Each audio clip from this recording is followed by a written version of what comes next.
ye me keke kunto lobo do kutanto home bon hade me yo e me pachani keke kunto do tomito me fi blebu et la Fédération nationale des conducteurs de taxi moto et tricycle du au Bénin. Ye dela ekple keke kunto enele do kutanto home do fijlo se o wene susi a riosino konoten keke kunto leton. Ye ple ye lo na su ho khale do mejilik o tovi dagbe yo no de afo dagbe ene onye lobo edo ene doyo iwa lobo khale do mejile emi do yen mon koton lobo kralo lo na su hono ni no me dagbe de na su hono lobo player when we go see fina minatunda mejile o sonu wado alomeni akluno gbedo to uno alodo eni pie me na mi ikoto ni bo akolu me so ko mo jale dodo to ni konto yi Jesu Kristo kada to si ko si a hamiton tomito yo yeji lobo pa kla ni tomiton enfant du Bénin de vous la liberté de Christ ba iwa iho lobo botito e ren iwa fine yo onu konto e iho lobo tin pe de men miwa nato wa pasiete nato wa ze midele tokia midele onukun ni to sokan monukun to bon ete dali to bon zemi janre minokun dali na alopare me zemi jan ete dai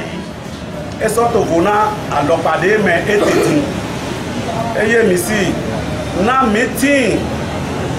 to zemi janu to benesi ayi baji po nawe mina pasigbon na de miko yi midele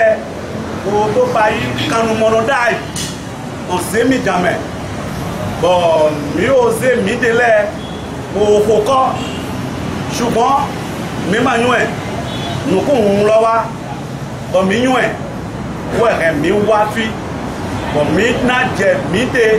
lesi mi ma wa tonto do kutanto home ewe inom me da ho sema ko Julien e inu konto lobo hwe aza lobo pa cheni keke kunto le bi hui do benetomi tome ewa khobo no he ewa fine etime aso eyin mi ton organisation mi ton etin gomeri bodo to alogora mi na bo enu ma odo ti to lai leti de mi do ti to mi giro na go aso ene lo yi to meri si ewa yin ni mo e mi no kan do awopo awurogo organisation mi ton e ma meri don we de nu ma do ti to lai wenu mu mérito alogora mi autobibasina mi ene onsin ye kan mero po awu eyin awu bole na blogben ba awu do po ina dogbon beneto be blebu meyo etin onumon koton me mo do po eyin o wema na suhu na chroje lo bo mi na kun kagagbon fide le etin no enele me hun me da ho sema ko Julien etinu pede meniye daidi droita si reho do mi te di meri do krokodo aje bonadro akwa de drum yi to keke no resi esingado apo awo esingado apoko nye wugan o se dodo to mi toton ina gbe nye maka wugan se dodo to mi toton ina yi akwa de meri do kroko na yi to me to ason wa to meri eton me eto fona meri de kore imeri ko to do akwa to e mi jiro na yi to keke no resi karabi singado akwa ni we mi na yi ya to aso wa to Kotonu ana yi brata si Kotonu to ya na wa so bi karabi an so yi brata si karabi to ya na wa so to wida ana yi brata si wida to ya na so wa so to Semenkoji ana so wa ide ana so yi brata si Semenkoji to eso e avantage bi to sete ro me o se ro we do mo na we mi na basi bo mana no to kleine me we yi ni ne mi le ton de mi ka do ne bona basi mi do na se kure mi tori e ma yi mi le chono ton me fi ton we mi do ado ti do ke mi do na bi o meri de bo e na basi ike ye de yi kun awe gabi e de yi kun lopo e na basi do kon mi lo kuro po me bon ena tinto c'était là nous bon y a des droit assis Cotonou to ba Cotonou la wa so de ba droit assis Cotonou to wa ko anabi o karabi ana ko tike ni ro est-ce que gagne sur le coton est-ce que gagne sur le coton à don avant bon ena y laisser passer là yen lo ke ano keke to Cotonou ko ka jiro na se me ko bio wida adona ti do tike ne na o se dodo tomito to uena achene meri rukroko bo ati to komi de me boto ason wa adona wa ide adona so fe mi ma komi loton e ma ka do se mi resu to ason mi to dali o we so bo mi do bio ene ro bloni nele eme me loboa su hui ho mon koton le si nu pacha me do fine le na su hublu be nu ko yo ye dele de su ye kan hobio mon rôle camiton monsieur que va to c'est mako do yo modo mais le ko ko jame même ka mo ko jame a na do ho we de jo mi am ko jame do koton ti on lo se mi ti wa nda jile ko nu wa mi abesi Cotonou do mais lui a tokosi agbaji do nuelo de ese wa ko a zero mi ko fi o fini tambo na do chasse da ko po inu yen ko do mi ko de apelo fi egbediyan ko mi ko fi diyan àwọn tí ma mi to si me de ma file ayo mi enwe sagun ni e wa ti me ni edo e be ko to de nu le ko to be se jende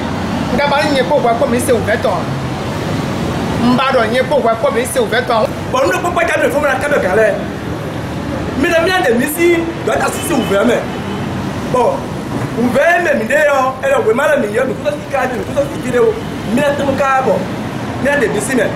no po fi mo mina le go ni melo melisi bon ni melo la jalo mi tombe bon ni melo la besi bon mele ya so wa to ira tun ba to ya da to si a to mais e tenu e de do atoni be yen fi de mécanique to bo ma ti ko e duo to mo de keke ko ti re mo ya so me mi la bon ouvert mi la de misi we na me bon we ma la mi na mi yi yo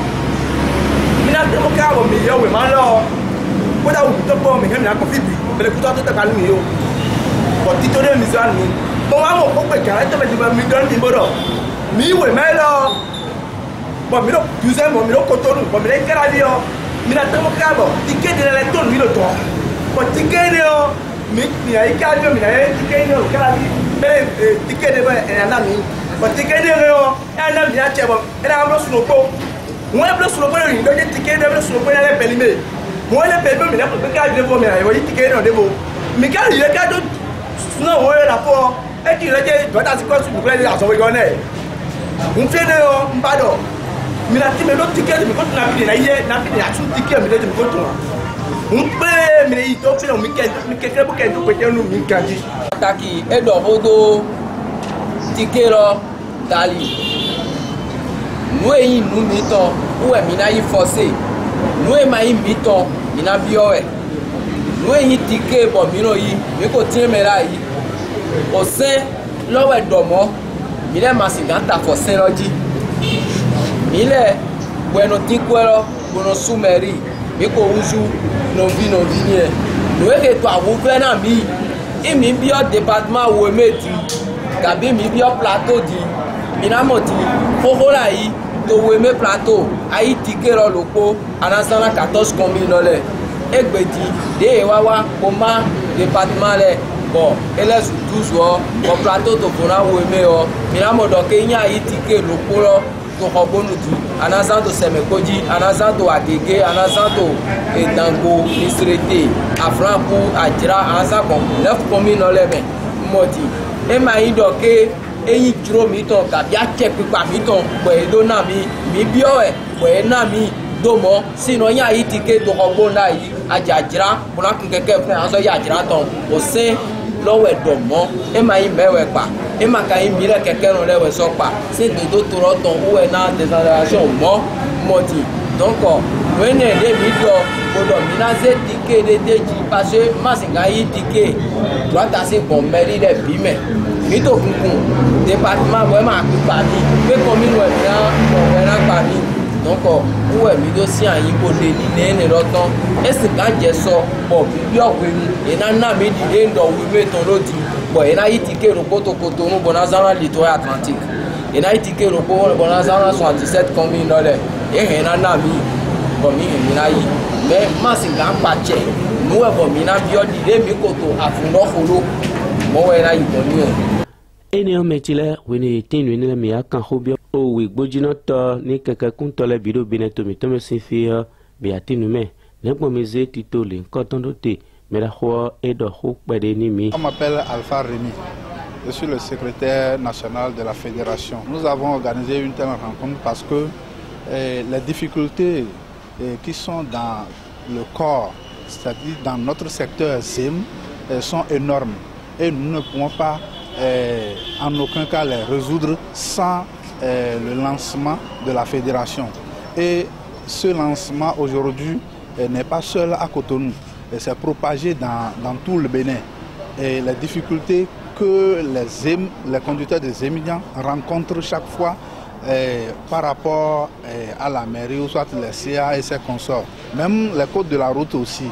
Donc nous sommes là, c'est dans le cadre du lancement de notre fédération pour résoudre tous ces problèmes. Et au finish, l'unique uniforme qui est la couleur jaune qui propage dans le Bénin et aussi le ticket pouvant parvenir dans chaque département pour les conducteurs de taxi-moto. Aliene Diome est un hobby ou quelqu'un de devo ne wekamonwa ene ngwe me la hoito de kesi bo home ngweton edo. Edo mi do kwesu senu jan. Nu tadie ou mi kendo dimbo. Eyon we nu konton we yin do mi kendo immatriculation. Numéro est semi-jansin ou non rien. Mi kende ou trop fier mi le dion numéro play le numéro le mais les copains pour me les beaucoup titre et on doit mi semi-jan kunto boy non kwa wo kombo pon numéro de kombo non la de ji bono jadi doji e so gbe a abude dimbo e do awo e kado numéro a e so gbe a bo mi so no atun me la gbero me yan le me a o mi kendo ene wu mi le wa do nu kedo ninu me de mi a so bo 3 taxi numéro ni o e na numéro ibo e no nko yi o e no ndonde si bonu ye yi badona na wote file boye na ba mi mo ayina jai vie me so aitona jai ro gudo me ze me vinu mi do ze vie lo ya so ka so fi yo ye lo mo ye ton jai bo nu yan ma jije de mi ha mi kendo ne wu de ye na blog bombo mi na do yi yo e bo do ko e fifo e mi kan kon die yo de mi na blog mo ayina jai yo na de mu mi lo mo bra de nu me le to mi lo ye kende wu hu ti to me de mi le supo ye kendo de mi na blog mo yina mo galebo 3 taxi wo mi yiyo mi yo mi na biyo to ko de ya do ko to lebo e ma so ai ovenu mi a e ma so ai hun ki ko nu mi ro mi me se mi jan le tentin a ye kendo nu mo don lewu pe ka dia foton nu de yin bo e na je ngbe bo je gangbe o Semako Julien et nous comptons le pateni keke kunto o semi jano mi ton le do bineto sin ai kungban dia ya kan hobio me da hodesu bo e do Monsieur Semako Julien Gevo Edo bon yin président national na beta association de développement des conducteurs de taxi moto Jromaton du Bénin bon e ka so zemina président de la fédération des émigrants et des tricycles du Bénin. Donc, mi wa fite gbe na no wa de tin to setero me pataki na nu a ouvert de keke kuntole to dido to circulation e wa yiro mi bo mi wa si ayin te gbe bo wa be ti to pepo pataki na nu bibio e tin to setero me bo mi to dido bo e ma to bi basire mi wa godona e do eni penu ko gogo be yi pataki na vaccination de edo eni do bo mere mato dido mi wa dona e bo me support e yigbe bonado o bio président pour conditionner do ni ten pon bo gwa lo na mi ni go ni mo mi ton yi na ni mo lo ni jemi si na mi le osu ni ke ni mo lo na bodo tun keke no etinto semi jame to setero mere bonado tun okun emi na jedo eji alode mi na gona e na mi ni do tun Homina tunda jile tito eto gan soro te din e dele so ido kudoni toto obo klagla eton le ya ipa husu ni to gan de so o edo dandame bro keke kunkun to mi to me fio azo pada hode we bode na blog member ena ti khungbe lo je gan gbe podo to pon la gam eton le to ho gam eton le po o do to mi to me de suya ye de la de suya iro o hunton hoye o mi adam mi chile o Africa Soleil Media mi de la mi do to me do fijilo sa o wenu susin a hiosin o nukan.